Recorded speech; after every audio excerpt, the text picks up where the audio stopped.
O Maior Segredo do Diabo por Ray Comfort, tradução de Fernando Guarani Júnior. No final dos anos 70, Deus muito graciosamente abriu-me um ministério itinerante.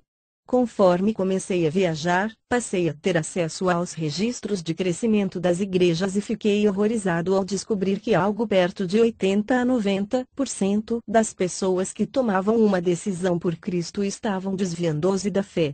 Ou seja, o evangelismo moderno, com seus métodos, estava criando entre 80 e 90 desviados para cada 100 pessoas que se decidiam por Jesus. Deixem-me tentar tornar a questão mais real para vocês. Em 1991, no primeiro ano da década da colheita, uma grande denominação nos Estados Unidos foi capaz de obter 294 mil decisões por Cristo. Isto é, em um ano, esta grande denominação de 11.500 igrejas foi capaz de obter 294 mil decisões por Cristo. Infelizmente, passado algum tempo apenas contavam com 14 mil destes congregando, o que significa que eles já não podiam prestar contas por 280 mil das decisões alcançadas. Estes são resultados normais do evangelismo moderno e, algo que descobri nos finais dos anos 70, algo que me preocupou muito. Comecei a estudar o livro de Romanos diligentemente, especificamente, a maneira de proclamação do evangelho de homens como Spurgeon, Wesley, Moody, Finney, Whitefield, Lutero, entre outros, que Deus tem usado através dos tempos, e descobri que eles usavam um princípio que é quase totalmente negligenciado pelos métodos evangelísticos modernos. Comecei a ensinar este princípio, providencialmente, fui convidado para instalar o nosso ministério na cidade de Bellflower, no sul da Califórnia, especificamente para trazer este ensinamento para a Igreja dos Estados Unidos. As coisas andaram devagar nos primeiros 3 anos, até que recebi uma ligação de Bill Gothard, que havia assistido a mensagem em vídeo. Ele pagou minha passagem de avião até San Jose, no norte da Califórnia. Lá, compartilhei a mensagem com 1000 pastores. Então, em 1992, ele exibiu o vídeo daquela pregação para 30 mil pastores. No mesmo ano, David Wilkerson telefonou-me de Nova York. Ele ligou do seu carro, estava ouvindo a mensagem em seu carro e ligou-me do próprio telefone do seu carro. Imediatamente, ele levou-me de avião de Los Angeles para Nova York para compartilhar o mesmo ensinamento com a sua igreja de tão importante que considerou a mensagem. Recentemente, ouvi falar de um pastor que escutou esta mensagem 250 vezes. Ficaria feliz se você ouvisse pelo menos uma vez este ensinamento que se chama O Maior Segredo do Diabo. A Bíblia diz no Salmo 19, versículo 7, a lei do Senhor é perfeita para converter a alma. O que é mesmo que a Bíblia diz que é perfeita e, no final das contas, converte a alma? Ora, as Escrituras deixam bem claro, a lei do Senhor é perfeita para converter a alma. Agora, para ilustrar a função da lei de Deus, vamos observar por um instante a lei civil. Imagine se eu dissesse a você: tenho boas novas para você, alguém acabou de pagar uma multa de trânsito no valor de R$ 25 mil para você. Provavelmente você reagiria dizendo: o que você está dizendo? Essas não são boas novas. Isso que você está dizendo não faz o menor sentido. Eu não tenho uma multa de trânsito de R$ 25 mil. As minhas boas novas não seriam boas novas para você, pareceria tolice. Mas, além disso, seria uma ofensa, porque eu estaria insinuando que você havia cometido um crime, quebrado a lei, quando você pensa não ter feito tal coisa. Entretanto, se colocar a situação da seguinte maneira, ela fará mais sentido. No caminho para cá, um radar da polícia, a lei, pegou você a 160 km por hora em uma área reservada para uma convenção de crianças deficientes visuais. Havia 10 avisos claros que a velocidade máxima era de 60 km por hora, mas você passou por ali voando a uma velocidade de 160 km por hora. O que fez foi muito perigoso e, portanto, a multa de R$ 25 mil era justa. A lei estava por ser aplicada quando alguém que você nem mesmo conhece entrou em cena e pagou a sua multa. Você realmente é afortunado, para não dizer sortudo, como se fala comumente. Vejam que ao explicarmos precisamente o que foi feito de errado primeiro, fazemos com que as boas novas verdadeiramente tenham sentido. Se eu não mostrar claramente que você violou a lei, então as boas novas parecerão tolice e serão recebidas como uma ofensa. Mas, a partir do momento que você entender que quebrou a lei, então as boas novas se tornarão boas novas de fato. Assim, da mesma maneira, se eu abordar um pecador impenitente e disser, Jesus Cristo morreu na cruz por seus pecados, isso soará como tolice e o ofenderá. Tolice porque não fará sentido. A Bíblia diz que a pregação da cruz é tolice para aqueles que perecem, 1 Coríntios 18. E também será ofensivo porque estaremos insinuando que o indivíduo é um pecador quando ele acha que não é. Porque, até onde ele tem conhecimento, existem muitas pessoas piores do que ele. Contudo, se eu dedicar tempo para seguir os passos de Jesus, a mensagem fará mais sentido. Se eu dedicar tempo para abrir a lei divina, os 10 mandamentos, e mostrar ao pecador precisamente o que ele fez de errado, como ele tem ofendido a Deus ao violar a sua lei, então, quando ele estiver, conforme diz Tiago, convencido pela lei como transgressor, Tiago 2:9, as boas novas da multa sendo paga não parecerão tolice, mas serão o poder de Deus para a salvação, Romanos 1:16. Agora, tendo em mente estes pensamentos como introdução, vamos ver o que diz Romanos 13:19. Vamos analisar algumas das funções da lei de Deus para a humanidade.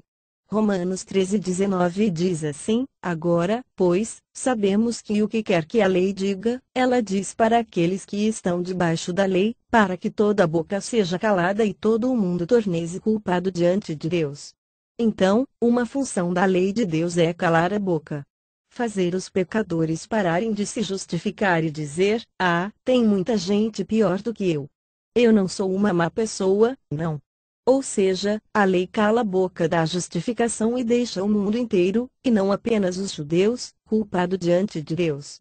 Romanos 13:20. Portanto, pelos feitos da lei nenhuma carne será justificada à sua vista, porque pela lei vem o conhecimento do pecado.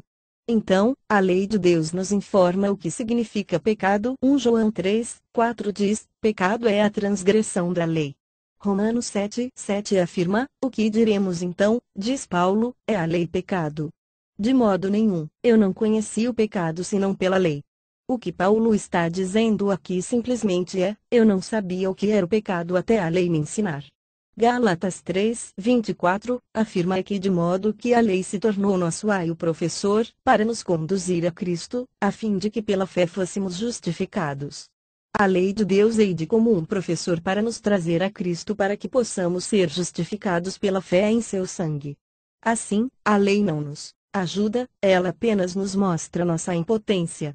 Ela não nos justifica, ela apenas nos deixa culpados diante do julgamento de um Deus santo.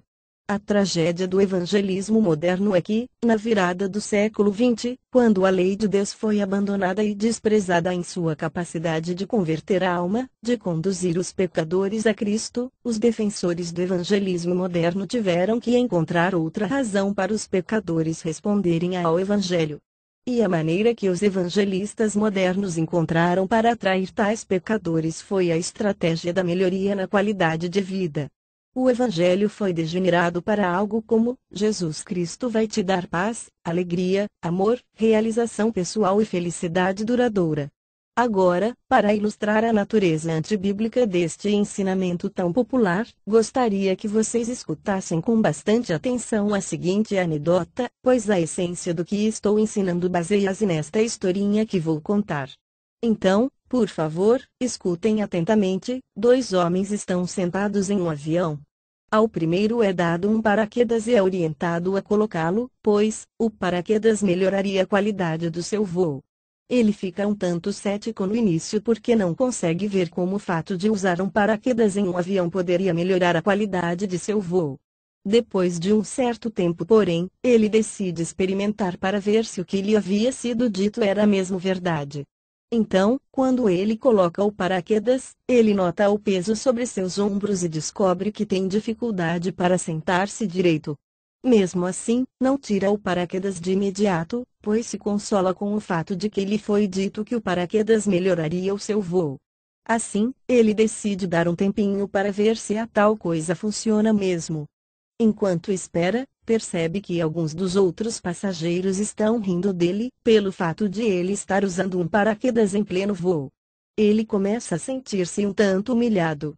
Quando os outros passageiros começam a apontar e rir dele, ele não aguenta mais. Então, encolhe-se em sua poltrona e arranca o paraquedas, jogando-o ao chão. Desilusão e amargura preenchem o seu coração, pois, pelo que parece, contaram-lhe uma mentira absurda. O segundo homem também recebe um paraquedas, mas escutem só o que lhe é dito: coloque este paraquedas, pois a qualquer momento você terá que saltar deste avião e nós estamos a 25.000 pés de altura. Ele fica muito agradecido e coloca logo o paraquedas, nem percebe o peso do objeto sobre seus ombros, muito menos se incomoda com o fato de que não consegue sentar-se direito, pois sua mente está ocupada ou até mesmo consumida pelo pensamento do que aconteceria se saltasse sem o paraquedas. Vamos analisar o motivo e o resultado da experiência de cada um dos passageiros. O motivo do primeiro homem para colocar o paraquedas foi apenas para melhorar a qualidade de sua viagem. O resultado da experiência foi que ele se sentiu humilhado pelos passageiros, ficou desiludido e bastante amargurado em relação àqueles que lhe deram o paraquedas. Ele precisará de um longo tempo para recuperar-se da experiência e, possivelmente, nunca mais vai aceitar uma coisa daquelas novamente. O segundo homem colocou o paraquedas simplesmente para escapar do salto para a morte, devido ao conhecimento do que aconteceria se saltasse despreparado. Ele tem uma profunda alegria e paz no coração, pois sabe que será salvo de uma morte certa e terrível. Tal conhecimento dá-lhe a habilidade de suportar o escárnio dos outros passageiros.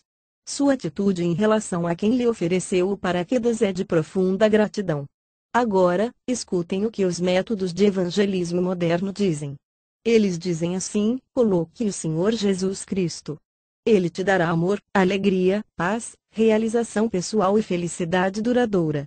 Em outras palavras, Jesus melhorará a sua viagem.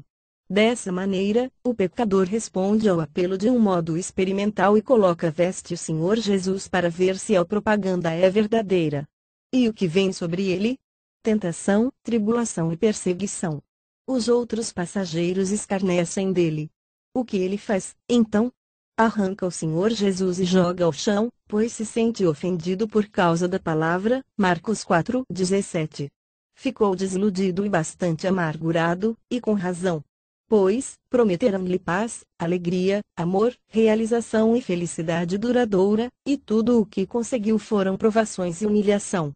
Então, ele passa a apontar sua amargura em direção àqueles que lhe deram as tão famosas boas novas. Seu último estado é pior do que o primeiro, outro desviado, inoculado e amargurado. Santos, ao invés de pregar que Jesus melhora a qualidade do voo, nós deveríamos estar alertando os passageiros que eles terão que pular do avião. Ou seja, que está determinado ao homem morrer uma só vez, e que depois disto virá o julgamento. Hebreus 9:27. E aí, quando o pecador entender as horríveis consequências por quebrar a lei de Deus, ele correrá para os braços do Salvador para escapar da ira vindoura. E se formos testemunhas verdadeiras e fiéis, é isso que deveremos pregar, que existe uma ira vindoura, que Deus ordena a todas as pessoas em todos os lugares que se arrependam. Atos 17:30. Por que se arrepender? Porque ele estabeleceu um dia em que julgará o mundo com justiça. Versos 31. Entenda que a questão não é sobre felicidade, mas sim, justiça. Não importa o quanto o pecador possa estar sendo feliz ou o quanto ele possa estar aproveitando curtindo os prazeres passageiros do pecado. Hebreus 11:25. Sem a justiça de Cristo, ele perecerá no dia da ira. De nada aproveitam as riquezas no dia da ira, porém a justiça livra da morte. Provérbios 11:4. Paz e alegria são frutos legítimos da salvação, mas não é legítimo usar tais frutos como propaganda para a salvação. Se persistirmos em fazer isso, os pecadores responderão à mensagem com um motivo impuro, desprovidos de arrependimento. Agora, vocês conseguem lembrar por que o segundo passageiro tinha alegria e paz no coração? Era porque ele sabia que o paraquedas ia salvá-lo da morte certa. E como crente, como Paulo diz, eu tenho alegria e paz em crer, Romanos 15:13, porque sei que a justiça de Cristo me livrará da ira vindoura. Agora, com esses pensamentos em mente, vamos analisar com cuidado um incidente a bordo do avião. Aparece uma aeromoça novata. Ela carrega uma bandeja com café fervendo de tão quente. É o seu primeiro dia de trabalho. Ela quer que este dia fique marcado na mente dos passageiros, e consegue seu intento, pois conforme está andando pelo corredor, tropeça e despeja café quente no colo do nosso segundo passageiro. Qual a reação dele ao sentir o líquido fervente queimar a sua pele? Será que ele grita, ai, que dor? Ah, ele sente a dor. Mas será que arranca o paraquedas e o joga ao chão? Será que ele esbraveja dizendo, droga de paraquedas? Não. Por que ele faria isso? Ele não colocou o paraquedas para melhorar a qualidade de seu voo. Ele colocou para salvá-lo da morte certa. Por isso, o incidente faz com que se agarre ainda com mais força ao paraquedas e mal consiga esperar a hora de saltar. Então, se colocarmos o Senhor Jesus pelo motivo correto, isto é, para escapar da ira vindoura, quando vier a tribulação, quando o voo ficar turbulento, nós não ficaremos com raiva de Deus e nem perderemos nossa paz e alegria. Por que faríamos isto? Não aceitamos Jesus para melhorar nosso estilo de vida, nós o aceitamos para fugir da ira vindoura. Portanto, ao invés de nos irarmos, a tribulação conduz o verdadeiro crente para mais perto do Salvador. E, infelizmente, temos literalmente multidões de pessoas que se professam cristãos, mas que perdem sua alegria e paz quando o voo fica turbulento. Por quê? Porque são o produto de um evangelho humanista. Estes crentes vêm a Jesus sem arrependimento, sem o qual não há salvação. Recentemente, estive na Austrália ministrando. A propósito, a Austrália é um pequeno país na costa da Nova Zelândia. Preguei sobre pecado, a lei, justiça, santidade, julgamento, arrependimento e inferno, e não me surpreendi com a quantidade de pessoas que queriam entregar seus corações a Jesus. Na verdade, o ambiente ficou muito tenso. Depois do evento, disseram-me, há um jovem rapaz lá atrás que quer entregar sua vida a Cristo. Eu fui lá e encontrei um jovem que nem conseguia fazer a oração de entrega, de tão desesperadamente que chorava. Aquilo para mim foi muito encorajador, pois, por muitos anos, sofri de frustração evangélica. Eu queria tanto que os pecadores respondessem ao evangelho egocêntrico que eu pregava. A essência do que pregava era mais ou menos o seguinte: você nunca encontrará a paz verdadeira sem Jesus Cristo, você tem um grande vazio em seu coração que só mesmo Deus pode preencher. Eu pregava Cristo crucificado e, só no finalzinho, pregava arrependimento. Quando alguém respondia ao apelo, eu abria um dos meus olhos e pensava, não. Esse cara quer dar o seu coração a Jesus, mas há uma probabilidade de 80% de ele vir a desviar-se. Eu estou cansado de criar desviados. Então, queria ter certeza que ele sabe mesmo o que está fazendo. É melhor ele esteja sendo sincero. Assim, me aproximaria do rapaz com um espírito de Gestapo. Chegaria bem pertinho dele e diria, o que você quer? Ele diria, estou aqui para tornar-me um cristão. Eu argumentaria, tem certeza? Ele responderia, tenho. Eu tornaria a perguntar, você tem realmente certeza? Ele diria, decidido. Tá certo, eu vou orar com você, mas é melhor que você ore com sinceridade, do fundo do seu coração. Agora repita esta oração comigo.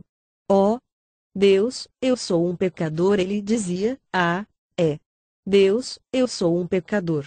No que eu pensava, por que será que não há nenhum sinal claro de quebrantamento? Não há sinal externo de que este jovem possa estar no seu íntimo realmente arrependido de seus pecados. Foi então que eu entendi qual era o motivo: ele estava sendo 100% sincero. Ele estava tomando sua decisão de todo o seu coração. Ele sinceramente queria dar uma experimentada neste Jesus para ver no que dava. Já tinha experimentado sexo, drogas, materialismo, álcool. Ele pensava assim: já experimentei uma porção de coisas na vida. Por que então não experimentar esse tal de Jesus para ver se ele é tudo isso mesmo que esses crentes dizem que ele é: alegria, amor, realização, felicidade duradoura. O jovem não estava ali para fugir da ira vindoura, pois eu não tinha pregado que havia ira alguma por vir. Isso estava fazendo uma falta terrível nas minhas mensagens. O jovem não estava quebrantado, pois ele nem mesmo sabia o que era o pecado. Lembram de Romanos 7:7? Paulo disse que não conheceu o pecado senão pela lei. Como alguém pode vir arrepender-se se nem mesmo sabe o que é o pecado? Então, qualquer coisa que nós venhamos a chamar de arrependimento vem a ser algo que eu chamo de arrependimento horizontal. A pessoa sente o remorso por ter mentido para as pessoas, roubado das pessoas, etc. Mas, quando David pecou com Batseba e quebrou todos os 10 mandamentos de uma só vez quando cobiçou a mulher do próximo, viveu uma mentira, roubou a mulher do próximo, cometeu adultério, desonrou seus pais e, portanto, desonrou a Deus. Ele não disse: eu pequei contra Urias. O que ele disse foi: pequei contra ti somente. E fiz o que era mal à tua vista. Salmo 54. Quando José foi tentado sexualmente, ele disse: como poderia eu fazer tal coisa e pecar contra Deus? Gênesis 39:9. O filho pródigo disse: eu pequei contra o céu. Lucas 15:21. Paulo pregava arrependimento para com Deus. Atos 20:21. E a Bíblia diz: a tristeza segundo Deus produz arrependimento. 2 Coríntios 7:10. Então, quando a pessoa não entende que o pecado é primariamente vertical, ela simplesmente conseguirá exercitar arrependimento superficial, experimental e horizontal, e se desviará quando vierem a tribulação, a tentação e a perseguição. A.B.E.R. disse: descobri através de extensa experiência que as mais sérias ameaças da lei de Deus têm um papel importantíssimo na condução das pessoas a Cristo. Elas precisam se ver perdidas antes de clamar por misericórdia, elas não fugirão do perigo até que o enxerguem. Agora, gostaria que vocês fizessem algo em comum. Eu não vou envergonhar vocês. Dou minha palavra. Mas, gostaria de perguntar-lhes quantos de vocês estavam pensando em outra coisa enquanto eu estava lendo a citação de A.B.E.R. E quero admitir algo para vocês. Eu mesmo estava pensando em outra coisa enquanto li a citação. Sabe o que estava pensando? Ninguém está me ouvindo. Eles estão pensando em outra coisa. Então, para ressaltar um ponto importante, eu gostaria que vocês fossem realmente honestos comigo. Se você estava pensando em outra coisa e não faz a menor ideia do que A.B.E.R. disse, levante sua mão bem alto, bem alto. Geralmente, 70% das pessoas levantam a mão. Vamos lá, estamos quase no 70%. Ei, pastor, obrigado por sua honestidade. A.B.E.R. foi um famoso evangelista do século XIX que teve mais de 150 mil convertidos para substanciar suas afirmações. Satanás não quer que vocês escutem o que eu estou dizendo, então prestem bem atenção. A.B.E.R. disse: descobri através de extensa experiência que as mais sérias ameaças da lei de Deus têm um papel importantíssimo na condução das pessoas a Cristo. Elas precisam se verem perdidas antes de clamar por misericórdia, elas não fugirão do perigo até que o enxerguem. É mais ou menos assim: tente salvar alguém de se afogar quando a pessoa não acredita estar se afogando e veja se ela vai ficar muito contente com você. Você a vê no lago e pensa: acho que ela está se afogando. Sim, acho que está se afogando mesmo. Aí, você pula N água e arrasta até a areia sem dizer coisa alguma. Ela não ficará muito contente com você, pode ter certeza. Ela não vai querer ser salva até ver que está correndo perigo. Da mesma forma, os pecadores não fugirão da ira vindoura sem antes a enxergarem. Veja bem, se você viesse a mim e dissesse: ei, rei, isso aqui é a cura para o mal de Groningen. Vendi minha casa para levantar o dinheiro para comprar esse remédio. Tome. É um presente para você. Provavelmente eu reagiria assim: o que? Cura para o quê? Mal de Groningen. Você vendeu sua casa para levantar o dinheiro para comprar esse remédio. E está me dando de presente? Ora, muito obrigado. Tchau. Esse cara é louco. Sabe, essa seria provavelmente a maneira como eu reagiria se você vendesse sua casa para comprar o remédio para me curar de uma doença da qual eu jamais ouvi falar. Ainda mais se viesse oferecê-lo a mim gratuitamente, acharia você muito estranho. Mas, se ao invés disso, você chegasse a mim e dissesse: Rei, você está com o mal de Groningen. Já consigo ver 10 claros sintomas em sua pele. Você morrerá em 2 semanas, eu me convenceria de que tinha doença, já que os sintomas eram tão evidentes, e diria: oh, o que farei agora? Nisso, você responderia: não se preocupe. Tenho aqui a cura para o mal de Groningen. Vendi minha casa para comprar este remédio. Tome. É um presente para você. Nessa situação, eu não desprezaria seu sacrifício. Ao contrário, ficaria grato e tomaria posse dele. Por quê? Porque, ao enxergar a doença que me consumia, desejei a cura. Lamentavelmente, o que tem acontecido nos Estados Unidos e no mundo ocidental é que temos pregado a cura sem primeiro convencermos da doença. Temos pregado o Evangelho da graça sem primeiro convencer os pecadores da lei, ou seja, que são transgressores. Como consequência desta pregação que oferece a graça primeiro, quase todas as pessoas que tentam evangelizar no sul da Califórnia e no cinturão bíblico já nasceram de novo umas 6 ou 7 vezes. Quando eu digo, você precisa entregar sua vida a Jesus Cristo, a resposta que sai quase que instantaneamente é: já fiz isso quando tinha 7, 11, 17, 23, 28, 32 anos de idade. Na hora, você sabe que esse indivíduo não é cristão. Ele é um fornicador.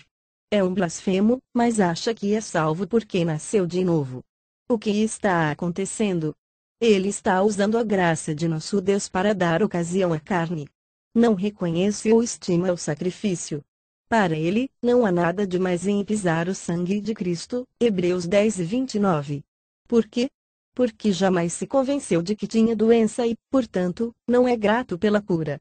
O evangelismo bíblico é sempre, sem exceção, lei para os soberbos e graça aos humildes. Não existe uma passagem na Bíblia onde Jesus ofereça o evangelho, as boas novas, a cruz ou a graça de Deus a uma pessoa soberba, arrogante que se considera boa aos próprios olhos. Não mesmo. Com a lei, ele quebra o coração duro, e com o evangelho, cura o coração quebrantado. Por quê? Porque ele sempre fez aquilo que agrada ao Pai. Deus resiste aos soberbos e dá graça aos humildes. Tiago 4:6. 1 Pedro 5:5. Todos os soberbos de coração, dizem as Escrituras, são abominação ao Senhor. Provérbios 16:5. Jesus nos disse para quem é o evangelho. Disse assim: o Espírito do Senhor está sobre mim, porquanto me ungiu para anunciar boas novas aos pobres, enviou-me para proclamar libertação aos cativos, e restauração da vista aos cegos. Lucas 4:18. Estas são declarações espirituais. Os pobres, humildes, em espírito. Os quebrantados de coração, Isaías 57:15. Os cativos são aqueles que Satanás tem mantido presos à sua vontade, 2 Timóteo 2:26, e os cegos são aqueles que o Deus desse mundo tem cegado para que a luz do Evangelho não brilhe sobre eles, 2 Coríntios 4:4. Somente os enfermos precisam de médico, Marcos 2:17, e somente aqueles que estão convictos de que têm a doença ficarão gratos e se apropriarão da cura. Vejamos alguns exemplos do uso da lei com os soberbos e graça com os humildes. Lucas 10:24. Quando eu citar uma referência aqui do púlpito, repetirei 2 vezes, pois sei que há homens presentes e os homens precisam escutar as coisas 2 vezes para poderem entender. Os homens precisam escutar as coisas 2 vezes. E isso é sustentado biblicamente. Quando Deus fala com homens na Bíblia, ele usa seus nomes 2 vezes: Abraão, Abraão; Saul, Saul; Moisés, Moisés; Samuel, Samuel. Porque os homens precisam escutar as coisas 2 vezes. As mulheres apenas uma. Eu não sei quantas vezes nos cultos o pregador dizia Lucas 10:25 e eu me virava para minha esposa e dizia: o que foi que ele disse? Ela respondia: Lucas 10:25. Aí eu dizia: obrigado, querida. auxiliadora idônea. Foi por isso que Deus criou as mulheres, porque os homens não conseguem se virar sozinhos. O negócio é assim, os homens perdem as coisas. As mulheres as acham. Onde estão as chaves, querida? Bem no seu nariz, querido. Sabe, eu não sei quantas vezes já abri o armário e disse, não tem mais doce, meu docinho, e ela respondeu, está aqui, querido. Onde os homens estariam sem as mulheres? Hein? Estariam no jardim do Éden ainda. Foi Eva quem achou a árvore. Adão nem mesmo sabia o que estava se passando. Na verdade, se observarmos o processo de criação da mulher, a Bíblia diz que, para criar a mulher, Deus colocou o homem em um profundo sono. Mas, não diz se ele jamais conseguiu acordar desse sono. Em Lucas 10:25, vemos um certo advogado se levantar e tentar Jesus. Este homem não é um advogado comum, mas um professo especialista na lei de Deus. Ele levantou-se e disse a Jesus: Como posso alcançar a vida eterna? O que foi que Jesus fez? Deu-lhe a lei. Por quê? Porque o homem era soberbo, arrogante e se considerava muito bom. Eis um professo especialista na lei de Deus tentando o próprio Filho de Deus. Pois, na verdade, o espírito por trás de sua pergunta era: e o que você acha que devemos fazer para alcançar a vida eterna? Por isso, Jesus aplicou-lhe a lei, dizendo: o que está escrito na lei? Qual a sua leitura dela?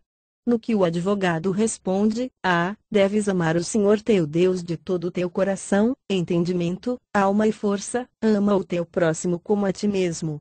Jesus afirmou-lhe: faça isso e viverás. As Escrituras continuam dizendo, mas, ele, querendo justificar-se, disse a Jesus: quem é o meu próximo? A Bíblia Viva mostra de maneira mais clara o efeito da lei sobre o homem.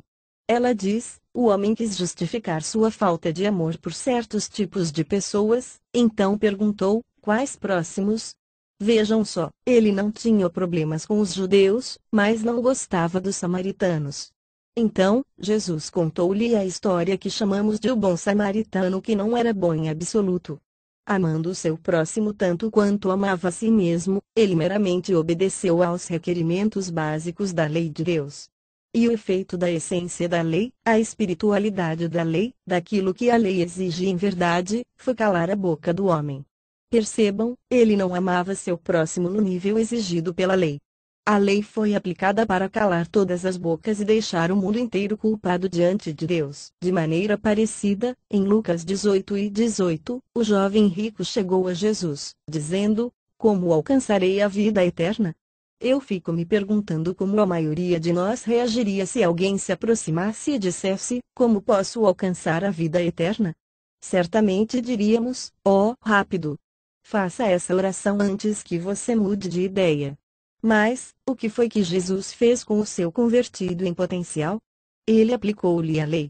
Deu-lhe 5 mandamentos horizontais, mandamentos em relação ao seu próximo e, quando o homem afirmou: esses eu tenho guardado desde minha mais tenra idade, Jesus respondeu-lhe: uma coisa ainda vos falta, e usou a essência do primeiro dos 10 mandamentos: eu sou o Senhor vosso Deus.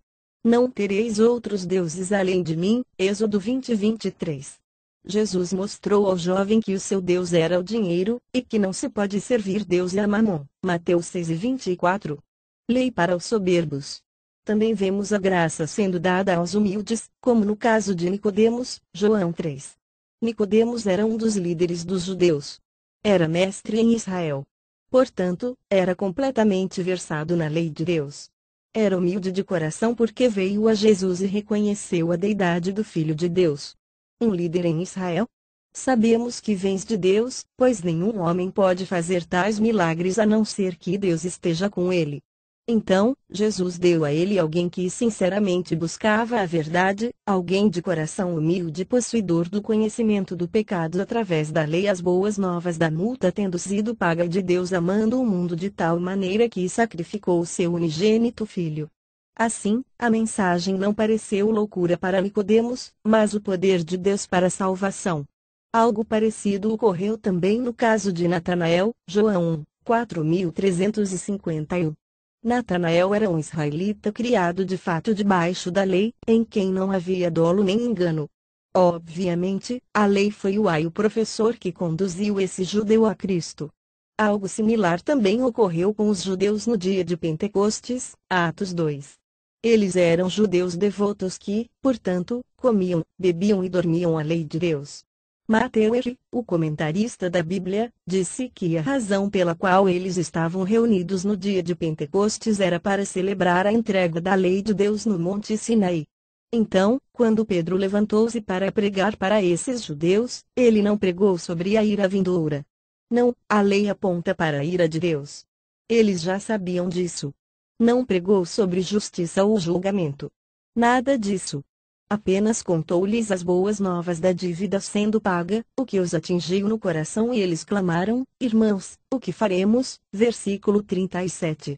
A lei foi o aio para conduzir-lhes a Cristo para que pudessem ser justificados pela fé em seu sangue. Como escreveu o compositor William R. Newell, de um famoso hino, pela palavra de Deus, finalmente, meu pecado enxerguei, tremi, então, diante da lei que rejeitara, até que, minha pecadora alma, implorando, virou-se em direção ao Calvário. Em 1 Timóteo 8 está escrito: sabemos, porém, que a lei é boa se alguém dela usar com o propósito para o qual foi criada. A lei de Deus é boa se for usada legitimamente para o propósito para o qual foi criada. Bem, com que propósito a lei foi criada?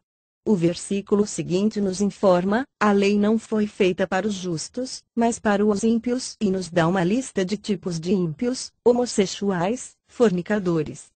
Se você quiser conduzir um homossexual a Cristo, não discuta com ele sobre sua perversão, pois ele estará pronto para você com suas luvas de boxe.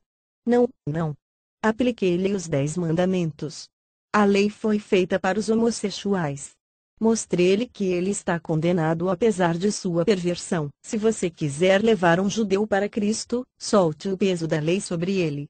Deixe que ela prepare o seu coração para a graça como ocorreu no dia de Pentecostes. Se você quiser conduzir um muçulmano a Cristo, dê-lhe a lei de Moisés e eles aceitam Moisés como profeta. Bem, dê-lhes a lei de Moisés e livrei-os de sua autojustiça. Em seguida, levei-os ao ensanguentado pé da cruz. Ouvi falar de um muçulmano que leu nosso livro O Maior Segredo do Diabo e Deus seguramente o salvou, puramente através da leitura do livro. Por quê? Porque a lei de Deus é perfeita para converter a alma. Pensem na mulher apanhada em ato de adultério, João 8, 111, violação do 7º mandamento. A lei exigia o seu sangue, Levítico 20:10, e ela se encontrava em uma situação muito difícil. Não tinha saída, a não ser lançar-se aos pés do Filho de Deus por misericórdia, e essa é a função da lei de Deus. Paulo falou de estar guardado debaixo da lei, Gálatas 13:23, a lei condena. Disse por aí: você não pode condenar os pecadores. Santos, eles já estão condenados. João 13:18, aquele que não crê já está condenado. Só o que a lei faz é mostrar aos pecadores o seu verdadeiro estado.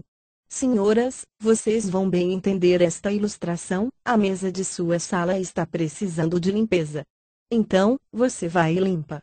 A poeira some. Então, você abre as cortinas e deixa o sol da manhã entrar. O que vê sobre a mesa? Poeira. O que vê no ar? Poeira. Foi a luz que criou a poeira? Não, a luz meramente expôs a poeira. E quando você e eu decidimos abrir as cortinas, o véu, dos santos e deixamos a luz da lei de Deus brilhar sobre os corações dos pecadores, só o que ocorre é que eles passam a enxergar-se de maneira verdadeira. Porque o mandamento é lâmpada, e a instrução luz. Provérbios 6:23. Foi por esta razão que Paulo disse: pela lei vem o conhecimento do pecado, Romanos 13:20. Foi por isso que ele disse: pelo mandamento o pecado se manifestou excessivamente maligno, Romanos 7:13. Em outras palavras, a lei o mostrou o pecado em sua verdadeira luz. Bom, geralmente a esta altura do ensinamento, eu cobriria os 10 mandamentos mas, o que vou fazer é compartilhar como eu pessoalmente evangelizo, pois creio que isso será mais benéfico. Vejam, eu creio firmemente em seguir os passos de Jesus. Jamais, jamais mesmo, eu abordaria alguém e diria: Jesus te ama. Totalmente antibíblico. Não há precedente para isso nas Escrituras. Também não chegaria alguém e diria: gostaria de falar-lhe sobre Jesus Cristo. Por quê? Porque se quisesse acordar alguém de um profundo sono, não usaria uma lanterna em seus olhos, pois isso ofenderia. O que faria seria aumentar a luz bem gentilmente. Primeiro no nível natural e depois no espiritual. Por quê? Porque o homem natural não recebe as coisas do Espírito de Deus, nem consegue discerni-las. São loucura para ele, pois são espiritualmente compreendidas. 1 Coríntios 2:14. O precedente para evangelismo pessoal é dado nas Escrituras em João 4. Lá, podemos ver o exemplo de Jesus com a mulher no poço. Jesus começou no nível natural, mudou para o espiritual, trouxe convicção, condenação, usando o sétimo mandamento, e então se revelou como Messias. Assim, quando encontro alguém, falo do clima, esportes, e deixo que a pessoa perceba um pouco de juízo em mim. Conheço um pouco mais da pessoa. Conto uma piada aqui, outra ali, e em seguida, deliberadamente mudo do nível natural para o nível espiritual. Faço isso com panfletos evangelísticos. Temos em torno de 24 ou 25 panfletos, brindes, evangelísticos. Somos um ministério ao corpo de Cristo. Já imprimimos milhões de panfletos evangelísticos e nossos brindes são realmente incomuns. Se você tiver acesso a eles, você vai precisar andar sempre com um montão deles, porque as pessoas vão perseguir você pedindo mais. Deixem-me dar um exemplo. Este aqui é o nosso panfleto de ilusão de ótica. Qual dos dois é maior? Conseguem enxergar? O cor-de-rosa parece maior. Veem isso? Para aqueles que estão ouvindo esta mensagem em um CD, eles são do mesmo tamanho. É uma ilusão de ótica. Digo às pessoas, na verdade isso é um panfleto evangelístico, as instruções estão no verso como ser salvo, de fato. Aí, digo, pode ficar com ele no que a pessoa responde: ei, obrigado. É ótimo. Puxa.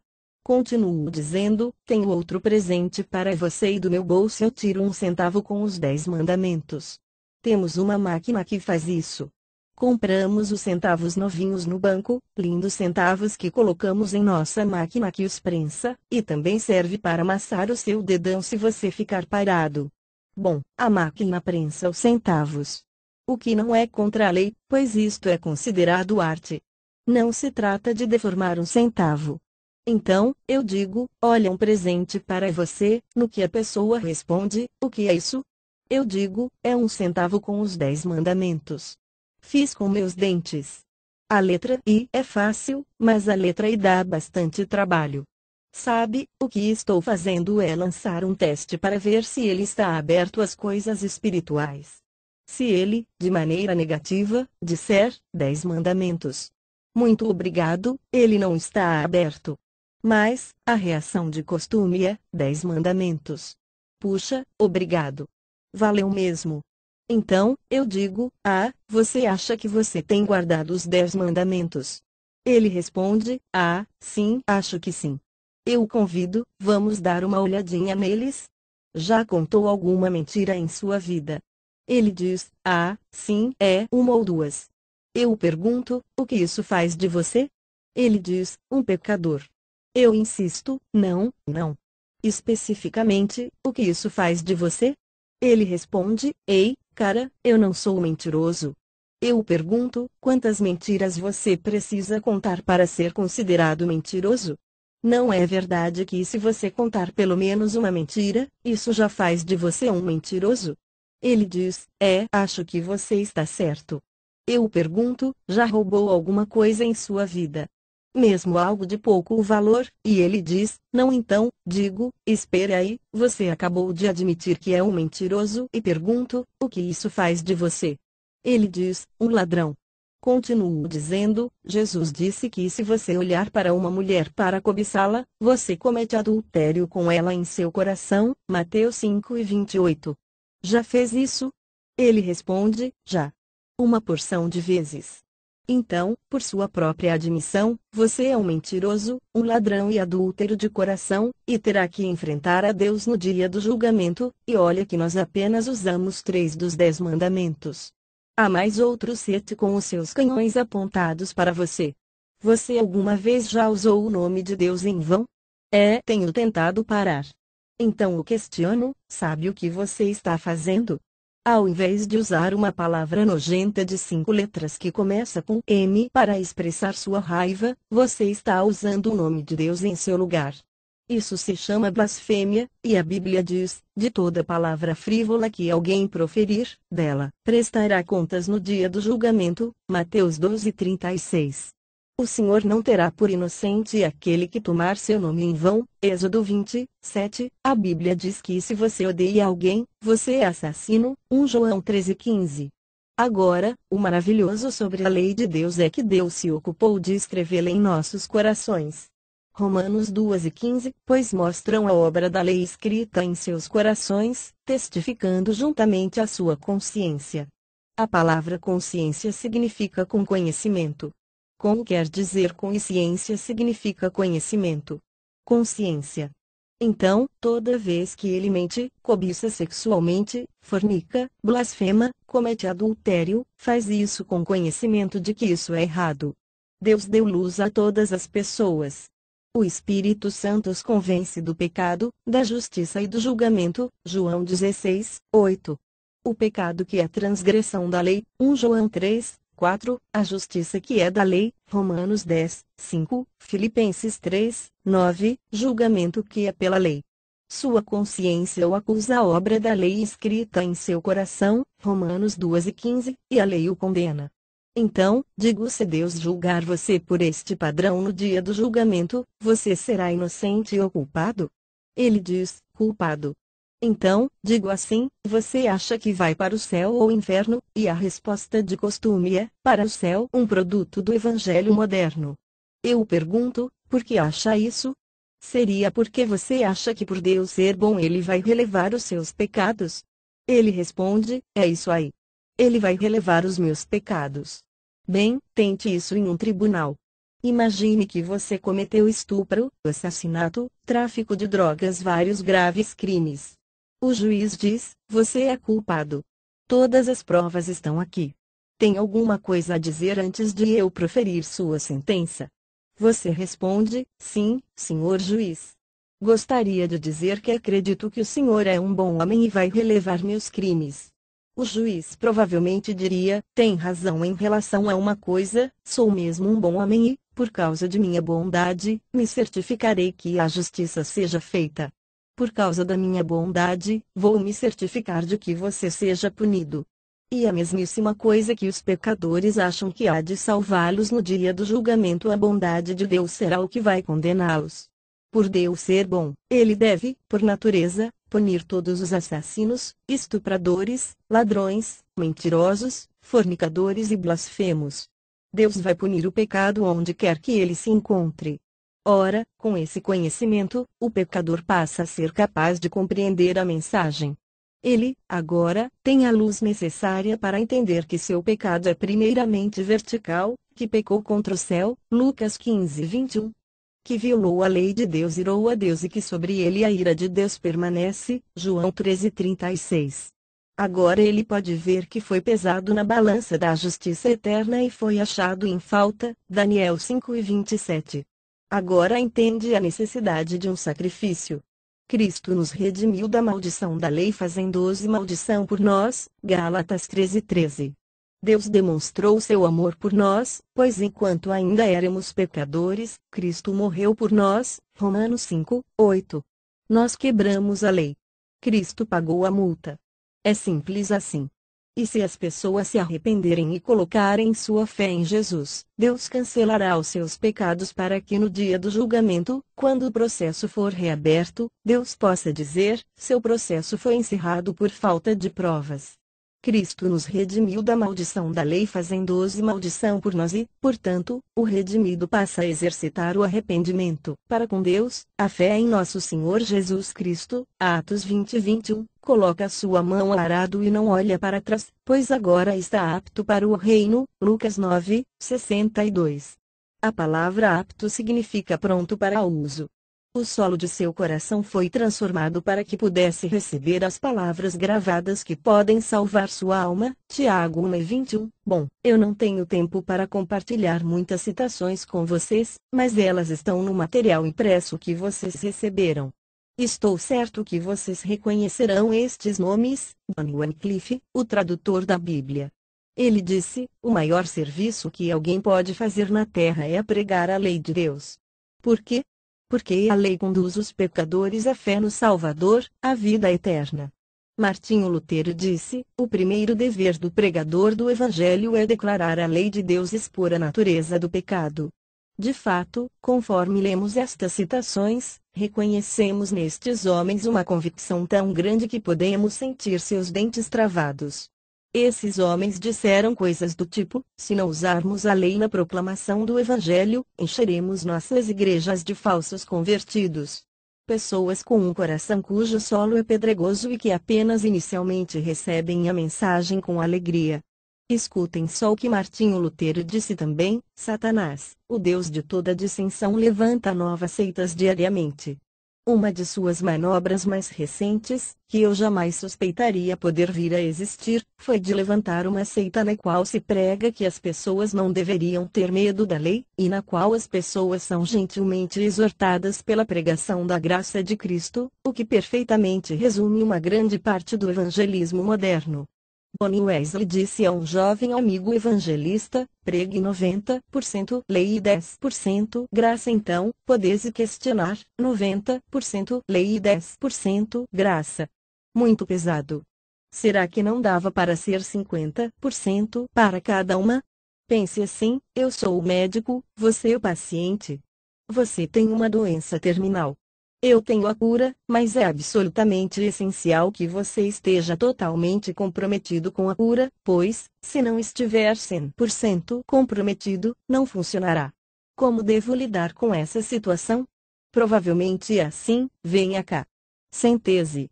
Tenho notícias muito sérias para dar-lhe: você tem uma doença terminal. Você começa a tremer. Eu penso comigo mesmo: ótimo. Ele está começando a perceber a seriedade da situação. Apresento gráficos, raios-x, mostrou-lhe a doença consumindo seu organismo. Falou-lhe por 10 minutos sobre esta terrível doença. Quanto tempo, então, você acha que eu terei que falar da cura? Não muito tempo. Então, quando você estiver tremendo depois dos 10 minutos, eu digo: a propósito, eis a cura. Você agarra o medicamento e o engole com vontade. Seu conhecimento da doença e de sua horrível consequência fez com que desejasse a cura.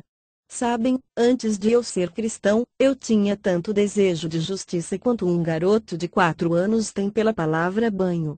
Qual a questão?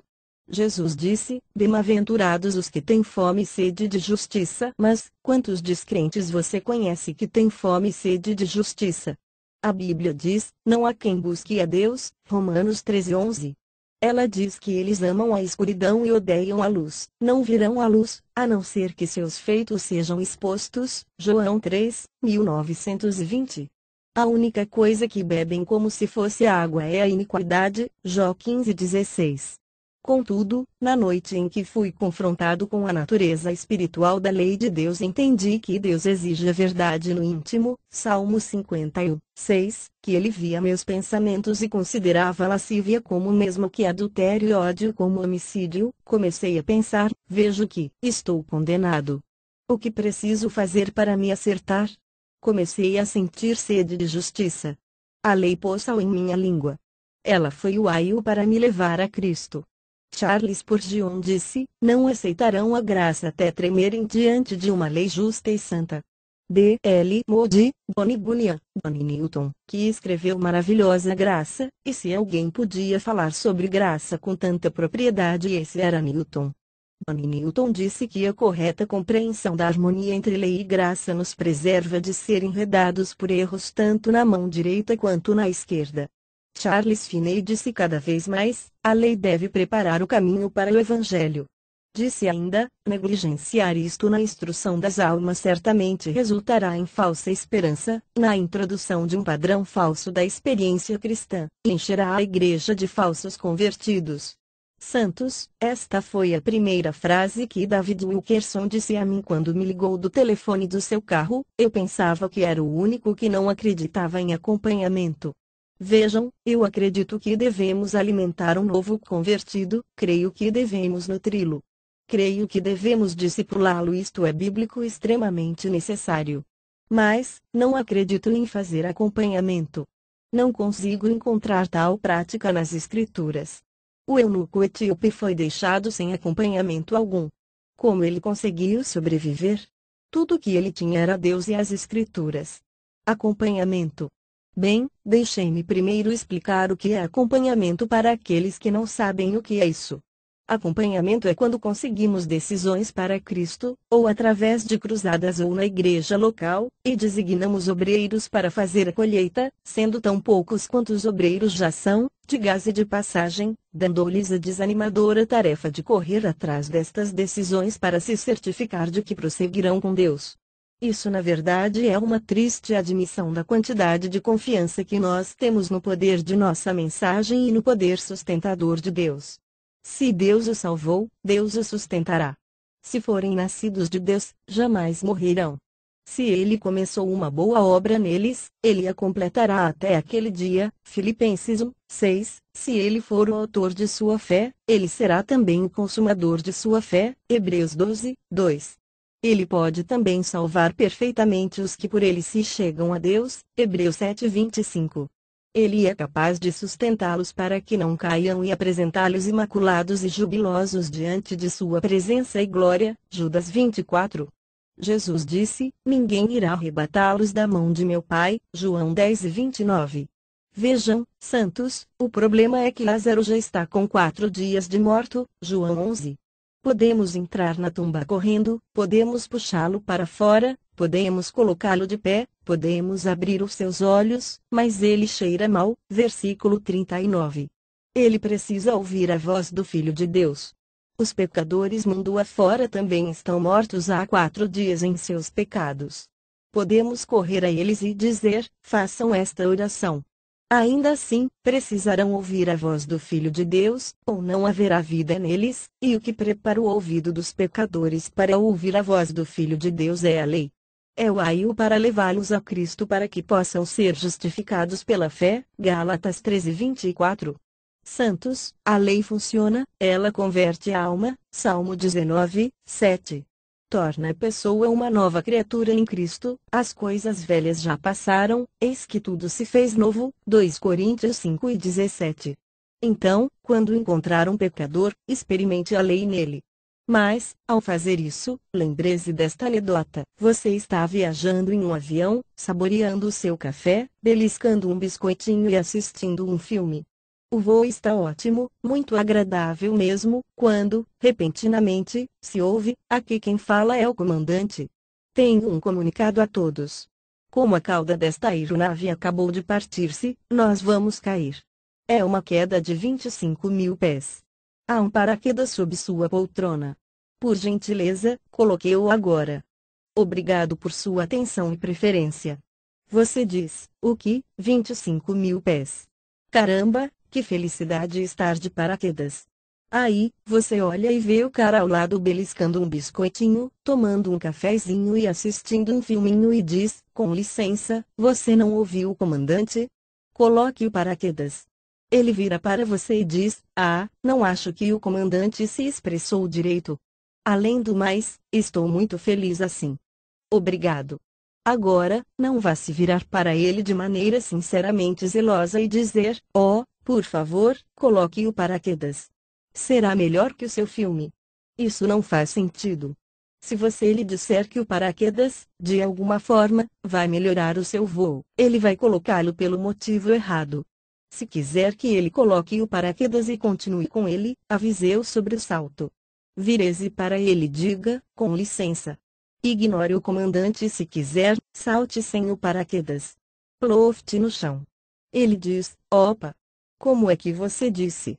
Eu disse que se você pular sem um paraquedas, ploft no chão. Lei da gravidade, lembra? Puxa vida! Agora entendi. Obrigado mesmo. E enquanto este homem tiver o conhecimento de que terá que saltar pela porta e enfrentar as consequências da lei da gravidade, ninguém conseguirá arrancar-lhe o paraquedas, pois sua vida depende disso. Agora, se olharmos à nossa volta, veremos vários passageiros aproveitando o voo. Eles estão desfrutando dos prazeres do pecado por algum tempo. Chegue a essas pessoas e diga, com licença. Você ouviu a ordem do comandante sobre salvação? Coloque o paraquedas de Cristo. A pessoa se vira para você e diz: Ah, eu não acho que seja isso que Deus está querendo dizer. Deus é amor. Além do mais, eu estou bem feliz assim como estou. Obrigado. Não vá se virar de maneira zelosa, mas sem conhecimento, e dizer-lhe, por favor, coloque o paraquedas de Jesus Cristo. Ele te dará amor, alegria, paz, realização pessoal e felicidade sem fim. Você tem um vazio em seu coração que só Deus pode preencher. Se você tiver problemas no casamento, com drogas, álcool, só o que você precisa fazer é entregar o seu coração a Jesus. Não. Se fizer isso, você estará dando a essa pessoa o motivo errado para o seu compromisso com Cristo. Ao invés disso, diga: Deus, dê-me coragem, e avise sobre o salto. Só é preciso dizer: ei, está determinado as pessoas morrer uma só vez. Se você morrer com seus pecados, Deus será forçado a fazer-lhe justiça e o julgamento do Senhor será completo, pois, de toda palavra frívola que as pessoas proferirem, prestarão contas no dia do julgamento. Assim, se você alguma vez cobiçou alguém sexualmente, praticou adultério em seu coração. Se, alguma vez na vida, sentiu ódio por alguém, você matou a pessoa em seu coração. Jesus alertou que a justiça será completa, o punho cerrado da ira eterna virá sobre você, ploft, transformando-o em pó. Deus abençoe. Entendam, santos, que não estou falando em pregar o fogo do inferno. Tal pregação produz convertidos cheios de medo, o uso da lei de Deus produz convertidos cheios de lágrimas.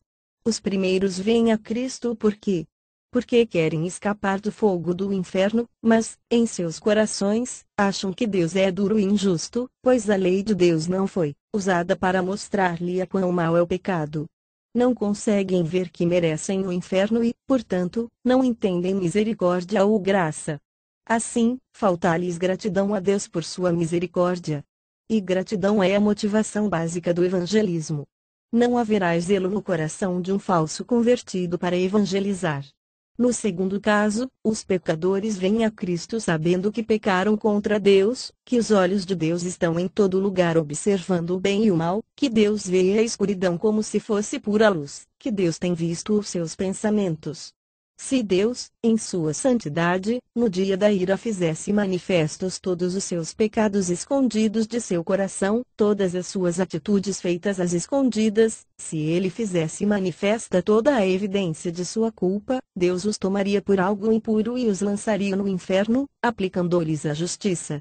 Mas, ao invés disso, Deus deu-lhes misericórdia, demonstrou-lhes o seu amor, pois enquanto ainda eram pecadores Cristo morreu por eles.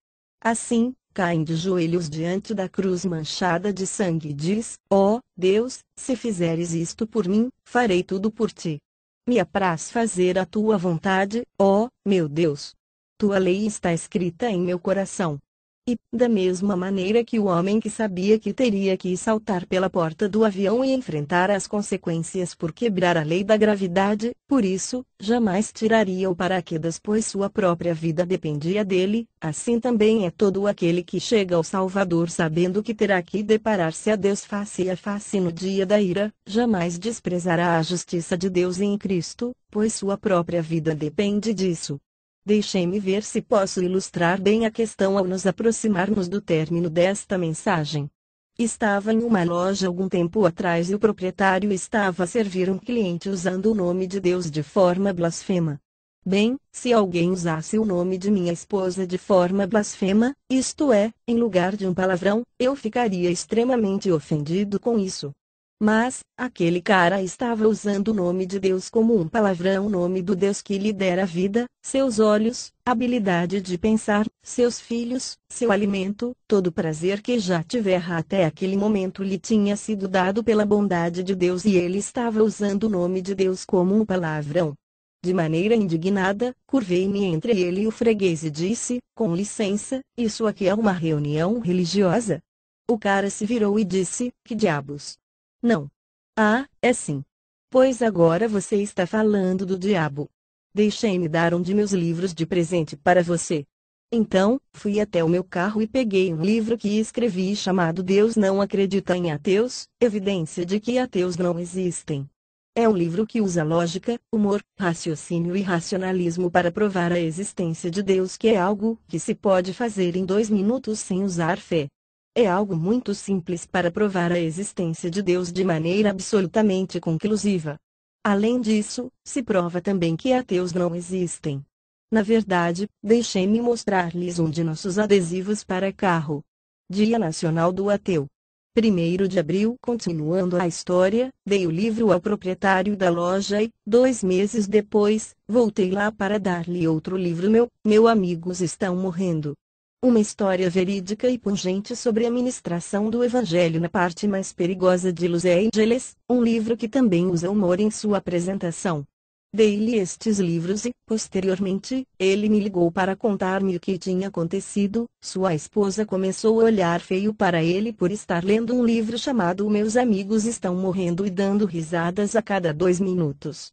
Mas, acontece que ele estava fazendo faxina em seu quarto e pegou outro livro Deus não acredita em ateus. Ah, de maneira desgostosa, disse ele, mas, ainda assim, leu a primeira página e, então, leu as outras 260 páginas do livro. Ele me disse, aquilo foi estranho, pois detesto a leitura. Aí, ele leu Meus Amigos Estão Morrendo, entregou sua vida a Cristo, comprou uma Bíblia e, quando veio me fazer uma visita, contou-me que, apenas 2 dias após tornar-se cristão, ele já tinha lido até o livro chamado Levítico e, se eu me lembro bem, em seguida, ele iria ler o livro de Salmos e Jó. Seja como for, o fato é que, até o momento de sua conversão, o homem era um bruxo praticante. A lei do Senhor é perfeita para converter a alma. É como se Deus estivesse olhando lá de cima para mim durante todo o tempo em que, por muitos anos, eu pregava em praça pública, combatendo o inimigo com o espanador de penas do evangelismo moderno e dizendo, o que é que você está fazendo? As armas da minha milícia não são carnais, mas poderosas em Deus, para demolição de fortalezas. 2 Coríntios 10, 4. Eis aqui 10 grandes canhões.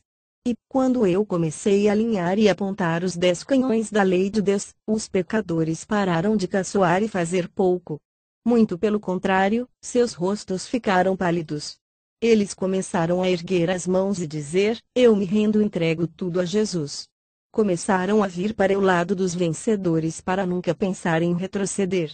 Este tipo de convertidos se tornam ganhadores de almas, ao invés de aquecedores de banco de igreja, obreiros, ao invés de preguiçosos, bens ativos, ao invés de passivos para a igreja local.